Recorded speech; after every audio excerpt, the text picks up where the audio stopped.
The American economy collapsed after the 1929 stock market crisis. Thousands of people had lost their employment as a result of the recession. Most families in the United States at this time relied on the father to work and provide a source of income, while the mother took care of the children and the home. With so many men out of work, it was often difficult for families to make ends meet.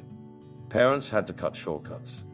Men, women, and even children took whatever employment they could find and stretched their resources to their limits with whatever means they had. People had to get inventive with the limited ingredients they could acquire and afford in the 1930s, since times were harsh. Various ingredients were substituted for more expensive or difficult to find foods. Despite the fact that the misery of the terribly destitute and hungry left an indelible impression on all Americans, 70 to 75% of households had income and focused on getting by. During the Great Depression of the 1930s, women worked long and hard hours to provide for their families' basic food needs.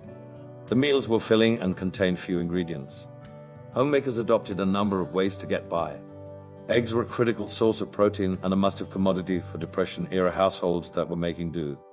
There were usually plenty of eggs in the hen house. Even when the weather became too hot for crops, the chickens continued to scratch for bugs, and they continued to lay eggs. Women in both rural and urban areas learned to use eggs in a variety of ways. Eggs were scrambled, whipped into omelets, used in a variety of breads and cakes, combined with meat, potato and onion meals, and used to make pasta. Coffee was another product that remained popular during the Great Depression. Coffee prices in South America fell due to overproduction in the early 1930s. Coffee prices in the United States dropped from 22 to 8 cents per pound. Despite the decreasing prices, many individuals could not afford to spend 8 cents on coffee, or if they could, they found methods to stretch it by mixing it with other components. Soup was served warm in Depression-era homes, and it was often thick and healthy. Soups were made from leftover meats, beans, and homegrown vegetables could feed large families. Soups were produced in a variety of ways by homemakers using whatever ingredients they had on hand. Split pea, chicken, rice, potato, onion, bean and hamburger, and all vegetable were among the findings. Let's take a look at some of the recipes created during this hard time. Meatless loaf. Depending on the recipe, peanuts, oatmeal, peas, rice, and cottage cheese were used. Later versions cleverly called for beans as the principal ingredient during World War II. Peanut butter in baked onions. Baked onions packed with peanut butter was another cost-effective meal advocated by the Bureau of Home Economics. Even the poor could get their hands on these two items. But we can't say we'd ever considered putting these two together. Split pea pancakes. It is exactly what it sounds like. It's not really different from our healthier options such as the well-known oatmeal pancake recipe that we use today. Now that I think about it, it's budget-friendly as well. During the Great Depression, this World War I recipe was revived as a cost-cutting dish. We may imagine this as a savory dish with the addition of spices. Prune pudding. A tiny serving of prunes goes a long way. Try this Depression-era pudding, and if you don't like it simple, add some crushed pecans or walnuts to spice it up. Serve with a spoonful of vanilla Greek double cream yogurt or a dollop of cream. Sounds like a tasty snack, and it will keep you on the move. Baked apples. While the apple trees may have produced some fruit, a treat like the typically baked apple pie was just not conceivable in the 1930s due to a lack of flour and eggs. As a result, the apples were left whole with the skins on cored and placed on a baking sheet for a sweet treat.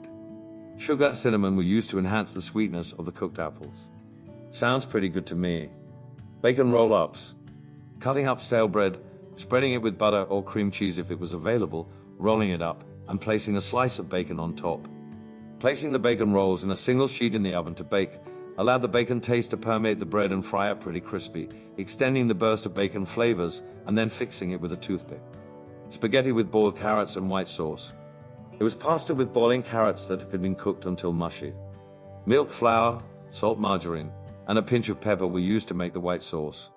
To prepare a casserole, combine all of the ingredients in a mixing bowl and pour into a baking dish. Eleanor Roosevelt recommended this dish.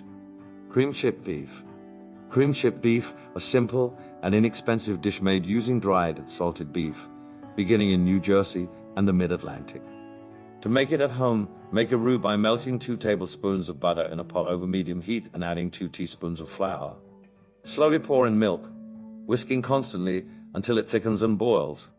Add 8 ounces of dry beef later. and then serve it with toasted bread. Frozen fruit salad. Frozen fruit salad was made using canned fruit cocktails, egg yolks, honey, and whipped cream and served as a special treat during the Christmas season. Potatoes and hot dogs, also known as the poor man's meal. Because potatoes and hot dogs were so cheap, many meals included one or both of them.